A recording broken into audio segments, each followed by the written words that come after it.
현재 우리가 투자 중인 여러 종목들이 있습니다. 그 중에서도 대표 두 가지 종목이 있죠.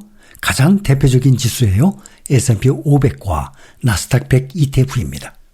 그 중에서 기술주에 투자를 하는 나스닥 100을 보면 나스닥 100 지수가 현재 관세 환경에서 2월 19일 최고점에서 지금 4월 8일까지 약 23% 정도 하락했습니다. 하지만 나스닥 100 기술 지수는 역사적으로 보면 하락 이후 강력하게 반등한 것을 알 수 있습니다. 나스닥 글로벌 인덱스의 새로운 보고서에 따르면 관세 우려로 인해서 나스닥 100 지수가 2월 19일에서 4월 8일 두 달도 안 된 사이에 23%가 하락을 했지만 이러한 일시적인 침체기에 포지션을 흔들리지 않고 그대로 유지하는 기술주 투자자들은 큰 수익으로 보상을 받을 수 있다는 역사적인 사례가 되풀이되고 있습니다.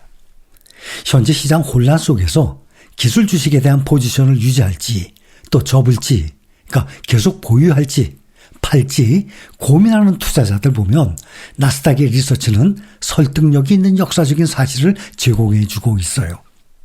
하락 이후에는 항상 꾸준히 강력한 반등이 이어졌어요. 그 이전의 큰 하락 이후 향후 2년 평균 수익률이 85%가 넘었습니다. 거의 2배에 가까운 수익률을 얻었습니다.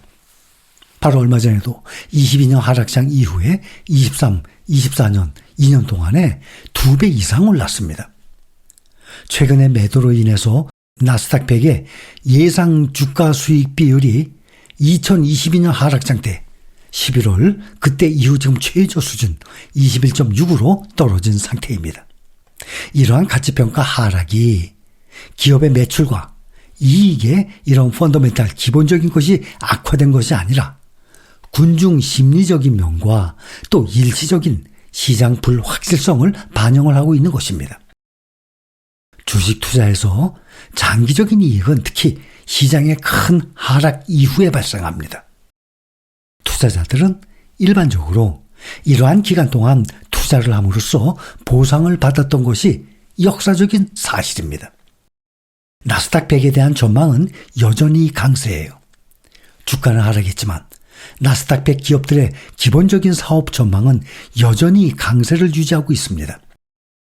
분석가들의 말에 의하면 25년 주당 순이익이 전년 대비 18% 성장할 것으로 전망하고 있습니다. 주당 순이익이 이렇게 18%나 성장을 하는데 주가가 오르지 않는다면 당연히 PER이 그만큼 저평가되는 것 아니겠습니까? 요즘 실적 발표 기간인데 대부분의 기업들의 실적이 시장의 예상을 뛰어넘고 있습니다. 이 예상 성장률은 S&P 500에 대한 예측보다도 53%가 나스닥 100이 더 높습니다. 이것은 시장의 우려에도 불구하고 기술 중심 지수의 지속적인 수익 모멘텀을 강조하고 있는 것입니다. 미국 주식은 중국과 이 무역 긴장 또 경제적 우려보다 기술 대기업들의 강력한 수익의 중요성이 더 크게 부각되고 있습니다. 과거 패턴을 살펴보면 장기 투자자들에게 더욱 낙관적인 전망을 제공하고 있어요. 시장 혼란 이후 2년간 평균 88%의 수익률을 기록을 했고 현재 불확실성이 해소가 되면 회복 가능성이 있다는 것을 시사합니다. 과거에 그랬으니까 앞으로도 무조건 그럴 것이다. 장담은 아니죠. 그러나 과거를 보고 미래를 예측을 할 수 있는 것입니다. 여기 표를 보면 맨 왼쪽에 2008년도 금융위기 때이죠. 그 다음 유럽 국가 부채 위기 때예요. 또 맨 오른쪽 보면 우리가 경험을 했었던 맨 오른쪽에서 세 번째 2020년 3월 코로나 때 공황 당시 나스닥 100 지수는 이틀간 13.2%나 하락을 했어요. 그 다음에 1년 동안 78% 올랐어요. 2년 동안은 85% 수익률을 기록했습니다. 그 다음에 2022년도 하락장도 경험했죠. 이때 35% 하락 후에 1년 후 41% 오르고 2년 후 88% 상승했습니다. 올해 들어서 이번에는 2월 19일부터 4월 8일까지 23% 하락했죠. 이렇게 크게 하락을 한 후에는 평상시보다 더욱 큰 상승장이 왔었던 것이 역사적인 사실입니다. 2011년, 2015년 이때는 하락의 폭이 13%, 15%였어요. 대신 오르는 상승의 폭이 1년 후보다 2년 후가 더 높죠. 파란 거 하락은 하락했던 그때 폭입니다. 그 다음 이 흑색은 1년 후 상승 폭이에요. 그 다음 그 오른쪽에 이 초록색은 2년 후의 상승폭이에요. 1년 후보다 2년 후가 상승폭이 항상 더 높았습니다. 이렇게 하락의 폭이 작으면 상승할 때보다 하락의 폭이 클수록 상승의 폭은 더 크다는 것을 우리가 알 수 있습니다. 올해 얼마 전에 열린 ETF.com 어워드에서 올해의 ETF상, 어떤 종목이 올해의 ETF상에 올랐냐면 2024년 투자자들 이 기회와 수익률 향상에 가장 큰 기여를 한 ETF를 기리는 올해의 ETF는 뱅가드의 S&P 500 ETF였어요. VOO죠?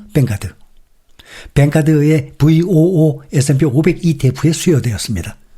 매우 낮은 운용 보수예요. 0.03%. 또 시가총액 지금 세계 1등입니다.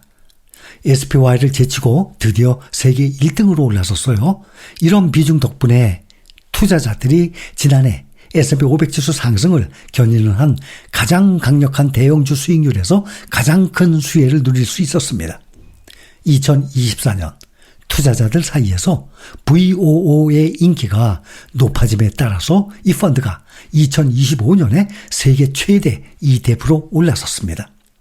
뱅가드 그룹은 연초 대비 자금 유입을 1,200억 달러로 더 늘렸습니다. 이것은 세계 최대 ETF 발행사예요. 경쟁사 블랙록의 아이쉐어즈. 뱅가드는 2위죠. 블랙록은 1위입니다. 블랙록의 아이쉐어즈보다도 2배나 더 많은 수치입니다.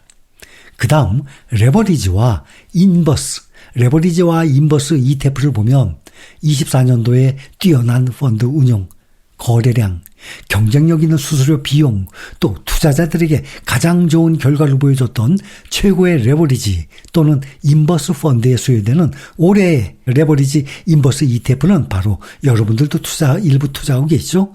NVDL, 엔비디아의 2배 레버리지, 이것이 여기에 수여됐습니다. 엔비디아가 AI 분야에서 선도적인 역할을 하면서 시장이 대변된 올해는 NVDL은 투자자들이 간단하고 효과적인 도구를 통해서 이러한 추세를 활용할 수 있도록 지원을 해준 것입니다. 국내 원화로 투자하는 미국 주식 ETF 종목들에도 요즘에 주가 하락을 기회로 상당히 많은 금액들이 ETF에 들어왔어요. 그 대표적인 종목들이 S&P 500, 나스닥 100이었어요. 그런데 달러로 투자하는 S&P 500, SPY에도 월요일날 상장이 많이 떨어졌습니다. 월요일날 하루에 51억 달러까지 들어왔습니다. 도널드 트럼프 대통령이 제롬 파월 연준 의장을 큰 패배자라고 비난을 하면서 즉각적인 금리 인하를 요구한 후에 다우지수가 2.5%나 폭락했어요. 이러한 가운데 대규모 자금 유입이 발생한 것입니다. 그러니 이렇게 주가가 떨어졌을 때 특히 안전하게 ETF로 자금이 들어온 것은 미국이나 우리나라나 마찬가지였습니다. 기술주 중심의 나스닥 100 지수가 2.5% 하락을 했음에도 불구하고 또 TQQQ, 레버리지죠. TQQQ에도 4억 7,470만 달러의 자금이 유입이 됐었습니다. 이 월요일에 급격한 하락세에도 불구하고 미국 주식형 ETF에 31억 달러가 유입이 됐습니다. 전체적으로 ETF에 63억 달러의 순유입을 기록을 한 것입니다.